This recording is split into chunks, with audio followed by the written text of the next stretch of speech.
ನಮಸ್ಕಾರ ಸ್ನೇಹಿತರೆ, ಅಕ್ಷಯ ಕ್ರಿಯೇಷನ್ಸ್ಗೆ ಸ್ವಾಗತ. ಎಂದಿನಂತೆ ಇವತ್ತು ನಾನೊಂದು ಹೊಸ ವಿಡಿಯೋವನ್ನು ಮಾಡ್ತಾಯಿದ್ದೀನಿ. ಇವತ್ತಿನ ಬೆಳಗಿನ ತಿಂಡಿಗೆ ನಾನು ವಾಂಗಿಬಾತ್ ಮಾಡೋಣ ಅಂತ ಅಂದ್ಕೊಂಡಿದ್ದೀನಿ. ಬದನೆಕಾಯಿ ವಾಂಗಿಬಾತ್ ಮಾಡ್ತಾಯಿದ್ದೀನಿ. ಅದಕ್ಕೆ ನಾನು ಬಾಣಲೆಯಲ್ಲಿ 4 ಟೇಬಲ್ ಸ್ಪೂನ್ ಎಣ್ಣೆ ಹಾಕ್ಕೊಂಡು ಅದಕ್ಕಾದಮೇಲೆ ಸಾಸಿವೆ ಮತ್ತು ಜೀರಿಗೆನ ಒಗ್ಗರಣೆ ಮಾಡ್ಕೊತಾಯಿದ್ದೀನಿ. ಎರಡು ಒಗ್ಗರಣೆ ಬ್ರೌನ್ ಆದಮೇಲೆ ಇದಕ್ಕೆ ನಾನು ಈರುಳ್ಳಿ ಒಂದು 3 ಕಟ್ ಮಾಡಿ ಇಟ್ಕೊಂಡಿದ್ದೀನಿ, ಟೊಮೆಟೊ ಒಂದು 2ರಿಂದ 3 ಕಟ್ ಮಾಡಿ ಇಟ್ಕೊಂಡಿದ್ದೀನಿ, ಅದನ್ನು ಹಾಕ್ಕೊಳ್ತೀನಿ. ಬದನೆಕಾಯಿ 4 ಬದನೆಕಾಯಿನ, ಉದ್ದ ಬದನೆಕಾಯಿ, ಹಸಿರು ಬದನೆಕಾಯಿ, ಮೈಸೂರು ಬದನೆಕಾಯಿ ಅಂತ ಹೇಳ್ತಾರಲ್ಲ, ಅದನ್ನು ಹೆಚ್ಚಿಟ್ಕೊಂಡಿದ್ದೀನಿ. ಅದನ್ನು ಹಾಕಿಬಿಟ್ಟು ನಾವು ವಾಂಗಿಬಾತ್ ಮಾಡೋದನ್ನು ಹೇಗೆ ಅಂತ ಹೇಳ್ತೀನಿ. ತುಂಬ ಚೆನ್ನಾಗಿರುತ್ತೆ. ಬರೀ ಬದನೆಕಾಯಿ ಹಾಕಿ ಒಗ್ಗರಣೆ ಮಾಡಿ ವಾಂಗಿಬಾತ್ ಮಾಡೋದು ಬೇರೆ ಮೆಥಡು. ಹುಣಸೆ ರಸ ಹಾಕಿ, ಇದು ನಾನು ಟೊಮೆಟೊ ಮತ್ತು ಈರುಳ್ಳಿ ಹಾಕಿದ್ರಿಂದ ಇದು ಕರಿಬೇವು ಒಂದು 2 ಸಲ ಕರಿಬೇವು ಹಾಕ್ಕೊತಾಯಿದ್ದೀನಿ. ಇದು ಒಗ್ಗರಣೆಗೆ ಹಾಕೋದ್ರಿಂದ ಫ್ಲೇವರ್ ಚೆನ್ನಾಗಿರುತ್ತೆ. ಇದು ಕಟ್ ಮಾಡಿರೋ ಈರುಳ್ಳಿನ ಹಾಕ್ಕೊಂಡಿದ್ದೀನಿ. ಇದನ್ನು ಒಂದು 2 ಸೆಕೆಂಡ್, ಒಂದು 10 ಸೆಕೆಂಡ್ ಬಾಡಿಸ್ಕೊಳ್ಳೋಣ. ಇದು ಬಾಡಿಸ್ಕೊಂಡ ನಂತರ ನಾವು ಇದಕ್ಕೆ ಟೊಮೆಟೊನೂ ಆ್ಯಡ್ ಮಾಡ್ಕೊಳ್ಳೋಣ. ಒಂದು 2 ನಿಮಿಷ ಬಾಡ್ಸೋಣ. ಲೈಟ್ ಬ್ರೌನ್ ಬರುತ್ತೆ, ಅವಾಗ ಫ್ಲೇವರ್ ಚೆನ್ನಾಗಿರುತ್ತೆ.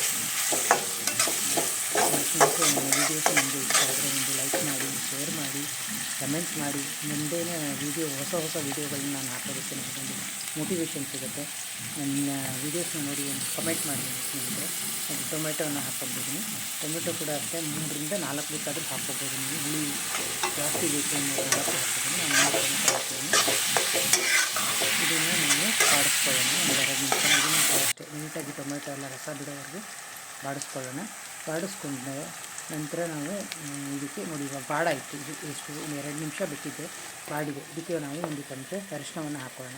ತಿಳ್ಕೊಳ್ಳಿ ಸ್ನೇಹಿತರೆ, ಯಾವುದೇ ಅಡುಗೆಯಲ್ಲಿ ನಾವು ಅರಿಶಿಣ ಬಳಸೋದ್ರಿಂದ ಆರೋಗ್ಯಕ್ಕೆ ಒಳ್ಳೆಯದು, ಕಫ ಎಲ್ಲವನ್ನು ತೆಗೆಯುತ್ತದೆ. ನೋಡಿ, ನಾನು 4 ಬದನೆಕಾಯಿನ ಉದ್ದುದ್ದ ಹೆಚ್ಚಿಕೊಂಡಿದ್ದೀನಿ. ಆ ಬದನೆಕಾಯಿನ ಹಾಕ್ತಾಯಿದ್ದೀನಿ. ಇದನ್ನು ಕೂಡ ನಾವು ಬಾಡಿಸ್ಕೊಳ್ಳೋಣ. ಒಂದು 2 ನಿಮಿಷ ಒಗ್ಗರಣೆಯಲ್ಲಿ ಹುರ್ಕೊಂಡ್ಬಿಟ್ಟು ಆಮೇಲೆ ನಂತರ ಅದಕ್ಕೆ ಬಾಡಿಸ್ಕೊಳ್ಳೋದ್ರಿಂದ ಇದು ಆರಾಮಾಗಿ ಬೆಂದೋಗುತ್ತೆ. ಆ ಬದನೆಕಾಯಿ ಸಾಫ್ಟಾಗಿ ಬೆಂದಿರುತ್ತೆ. ಆದರೂ ನಾವು ಇದು ತುಂಬ ಮೆತ್ತಗಾಗಬೇಕು ಅಂದರೆ ಒಂದು ಸಣ್ಣ ಲೋಟದಲ್ಲಿ ನೀರನ್ನು ಹಾಕ್ಕೊಳ್ಬೇಕು. ಒಂದು ಸಣ್ಣ ಲೋಟದಲ್ಲಿ ನೀರನ್ನು ಹಾಕ್ಕೊತಾಯಿದ್ದೀನಿ ನಾನು. ಅದು ಒಂದು ಸಣ್ಣ ಲೋಟದಲ್ಲಿ ಮುಚ್ಚಿ ಒಂದು 5 ನಿಮಿಷ ಮುಚ್ಚಿ ಬೆಳೆಸ್ತೀನಿ. ಸಣ್ಣ ಕಾಫಿ ಲೋಟದಲ್ಲಿ ಹಾಕ್ಕೊಂಡ್ರೆ ಹಾಕ್ಕೊಂಡಿದ್ದೀನಿ. ಇದನ್ನು ನಾನು ಸಿಮ್ಮಲ್ಲಿಟ್ಟು ಚೆನ್ನಾಗಿ ತೆಗೆದುಬಿಟ್ಟು ಸಿಮ್ಮಲ್ಲಿಟ್ಬಿಟ್ಟು ಒಂದು 5 ನಿಮಿಷ ಬೇಯಿಸ್ಕೊಳ್ಳೋಣ. ಆಗ ಮೃದುವಾಗಿ ಬೆಂದಿರುತ್ತೆ. ನೋಡಿ, ಇವಾಗ ಎಲ್ಲ ಮೃದುವಾಗಿ ಬೆಂದಿದೆ. 5 ನಿಮಿಷ ಆಯಿತು, ಎಲ್ಲ ಚೆನ್ನಾಗಿ ಬೆಂದಿದೆ. ಈಗ ನಾನು ಈ ಹಂತದಲ್ಲಿ ನಾನು ಇದಕ್ಕೆ